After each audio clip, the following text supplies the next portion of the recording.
सत्संगत जी, प्यार से कहना दान निरंकार जी।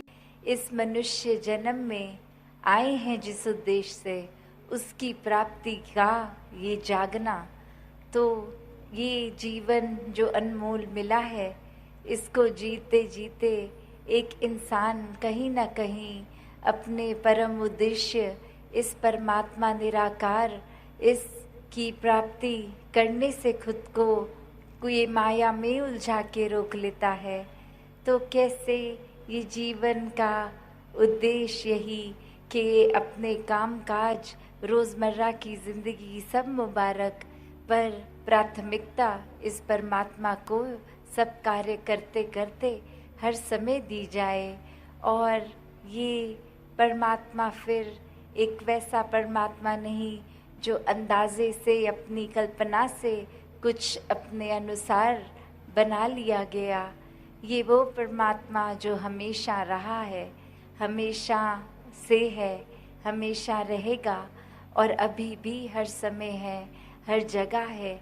तो ये जो परमात्मा के दर्शन की हर धर्म ग्रंथ युगों युगों से भक्त संदेश दे रहे हैं कि जीते जी जाग जाओ और ये खुद अपने जीवन में ये महसूस करो, ये देखो, हर समय इसको देखो।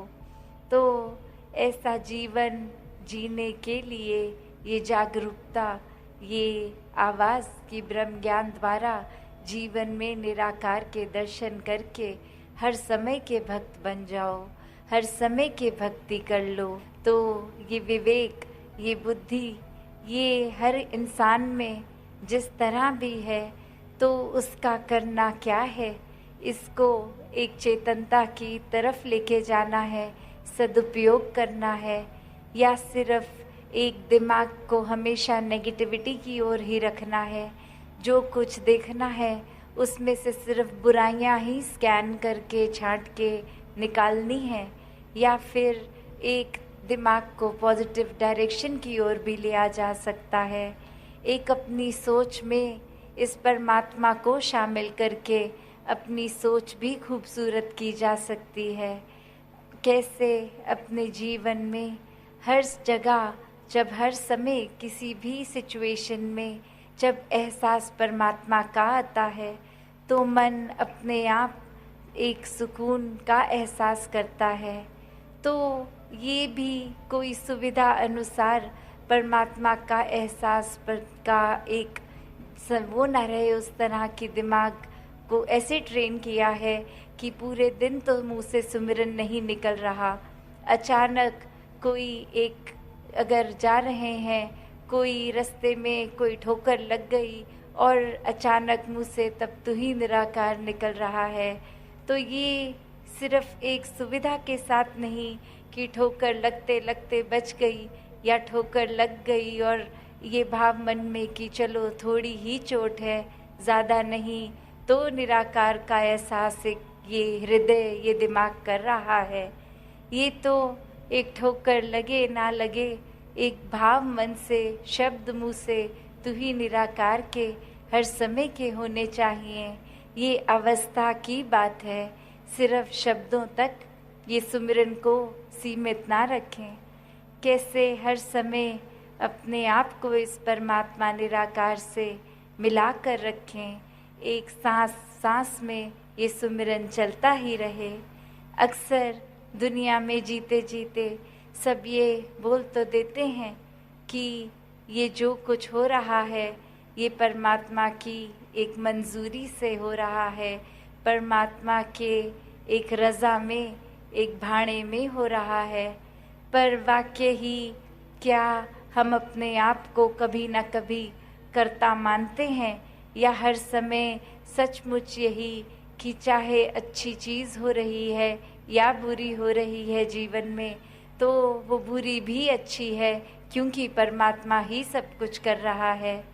तो ऐसे ही एक छोटी सी कहानी दासी आपके आगे रखेगी कि एक समय एक इंसान बहुत ही अपना बगीचा, गार्डन खूबसूरती से रखता था, और आसपास वाले सबको वो गुज़रते हुए इतना खूबसूरत रखता था कि सड़क पे कुछ देर रुककर जहाँ से वो व्यू नज़र आता था, वहाँ निहारते थे और कुछ तो उससे परमिशन लेके घर में जाकर वो बगीचे को नज़दीक से, बगीचे के अंदर से भी देख के निहारते थे।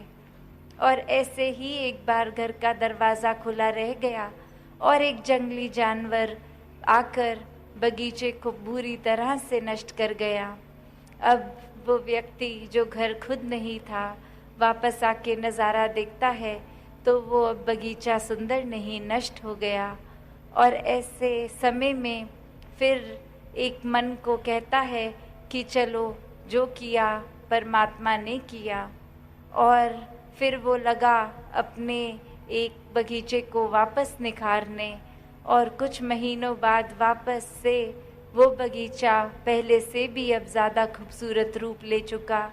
और अब एक व्यक्ति जो कि पिछले काफ़ी समय से रोज़ाना घर के आगे से निकलता था पहले भी, और जब अवस्था बगीचे की ठीक नहीं तब भी और अब भी, तो एक बार उस व्यक्ति को बोलता है कि इतना सुंदर बगीचा, ये आपने इसको एक निखारा है, आपने संवारा है। तो उस समय वो व्यक्ति के मुंह से ये शब्द निकले, हाँ जी, मैंने ही इस बगीचे को खूबसूरत बनाया है। तो बात क्या ये अवस्था में कि जब कुछ बुरा हुआ तो ये चलो जंगली जानवर आया, बगीचे को नष्ट कर गया, ये तो बुराई का परमात्मा का एक श्रेय दे दिया गया। और जब एक क्रेडिट, एक कोई तरह से एक मुबारकबाद मिल रही है, एक अच्छाई के लिए रिस्पॉन्सिबल, जिम्मेवार मन पे थोड़ी सी तारीफ हो गई, तो फौरन ही हाँ जी, ये बगीचा तो मैंने खुद निखारा, संवारा है। तो एक बात वो नहीं कि मन में सिर्फ बुराई का समय ही परमात्मा को श्रेय दिया जाए। हर पल अच्छा समय जैसा भी ये परमात्मा की रज़ा में, और तब भी करने वाला ये परमात्मा ही। तो जीवन में हर कोई जहाँ ऐसे तो बोल लेता है कि मोह को कहाँ ढूंढे रे बंदे, मैं तो तेरे पास हूँ। पर एक कैसा पास, ये क्या सुना हुआ पास या खुद अपनी नज़र से देखा गया पास, कण कण में दिखता हुआ ये पास, या फिर एक सिर्फ समय में कुछ फ़ायदा नुकसान इत्यादि के रूप में, तब वो पास या दूर है। तो बात वो कि ब्रह्म ज्ञानी तो खुद पहले इसको देखकर ब्रह्म ज्ञान द्वारा ही इसको फिर करीब महसूस करते हैं, और फिर ऐसी करीबी जो हर समय 24 घंटे की करीबी है, ये एकमिक अवस्था, फिर परमात्मा और मन में अपने कोई फ़र्क भी नहीं, ये आत्मा परमात्मा का एकमिकता होना, ये आत्मा की जन्मों की भटकन दूर होनी उस क्षण। तो कैसे एक जीवन में आत्मा परमात्मा का मिलन, हर समय ये मौजूदगी, फिर ये फ़र्क नहीं कि शरीर में श्वासें चल रही हैं तो भी परमात्मा से मिले हुए हैं, और जब इस परमात्मा ने ये श्वास बंद कर दी, शरीर से आत्मा का विछोड़ा हो गया, तो भी ये आत्मा परमात्मा से एकमिक होकर एक भ्रमलीन अवस्था। तो कैसे हर कोई अपने जीवन में हर समय के लिए जितना ज़्यादा इस परमात्मा में खुद को रचे, उतना ही ये रंग गहरा चढ़ता है। ये भक्ति भी उतनी ही फिर प्यार में डूबकर इस परमात्मा के एहसास में रहकर हर समय की हो जाती है। कैसे अपने जीवन में फिर एक सोचना नहीं पड़ता, या किसी समय किसी के शब्दों से मन में इमोशंस और प्रभाव के कारण कोई भक्ति की अवस्था बदलती नहीं है। तो दासी और ज़्यादा समय ना लेके सभी से एक यही अरदास कि जितना ज़्यादा हर कोई अपने मन को केंद्रित रखे इस निराकार पे, इस सेवा के लिए मन को हमेशा तैयार रखे। कैसी भी सेवा हो वो ऊंची बड़ी ना मानकर हर समय एक मन इच्छुक हो कि किसी रूप में सेवा मिले। अधिक से अधिक सत्संग की जाए, संतों का संग किया जाए, एक सुमिरन रूप मन से सिर्फ शब्दों का ना हो, एक अवस्था ही सुमिरन की हर समय मन में बनी रहे, और शब्द तो फिर स्वाभाविक रूप में ही वो सुमिरन के बोले जाएंगे। तो इस तरह अपने आप को हर समय परमात्मा पे केंद्रित रखने का फोकस बनाकर हर कोई अपने जीवन को जीता चला जाए। सात संगत जी, धन निरंकार जी। बोलिए सतगुरु माता सुदीक्षा सविंदर हरदेव जी महाराज की जय। सतगुरु एक जहाज की तरह है जो भक्त को इस जहाज में बैठाकर भव सागर से पार कराता है। हरि की सत्संग में, हरि की दरगाह में सतगुरु की यह गवाही ही काम आती है कि मैंने इसे बख्श लिया है।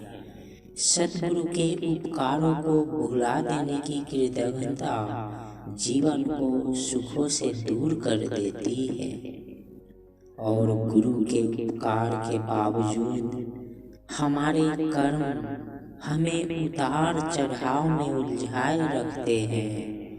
अन्य महापुरुषों के बारे में तो दास कुछ कहने में असमर्थ है, लेकिन जब अपने आप को देखते हैं तो हम अपने आप को वहाँ नहीं पाते जहाँ एक गुरसिक को होना चाहिए। दास अपना मूल्यांकन करता है तो पाता है कि दास गुरु के आदर्श के अनुसार गुरुमत पर नहीं चल पाया, और जैसा गुरु चाहता है वैसा आदर्श जीवन नहीं जी पाया। ध्यान से देखे तो सतगुरु को हमारे द्वारा दिए गए 5 प्रण अपने आप में पूर्णतया गुरुमत के सांचे में ढालने का उपाय है, और अगर गुरुमत वाली अवस्था बन जाती है तो अपने आप ही सुमिरन होता है, मनमत दूर हो जाती है।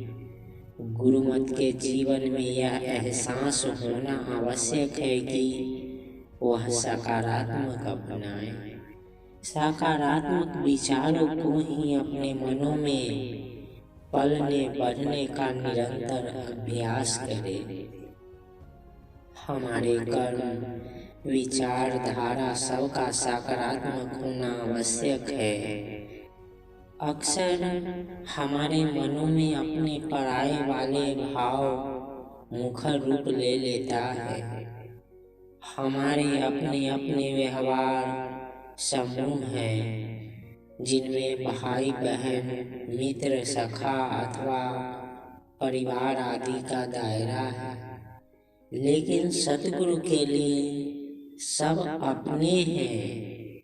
सतगुरु के लिए कोई पराया नहीं है। सारा संसार ही सतगुरु का परिवार है, सारा संसार ही सतगुरु का है। सासंग जी प्यार नाल व्याख्या धन निरंकार जी।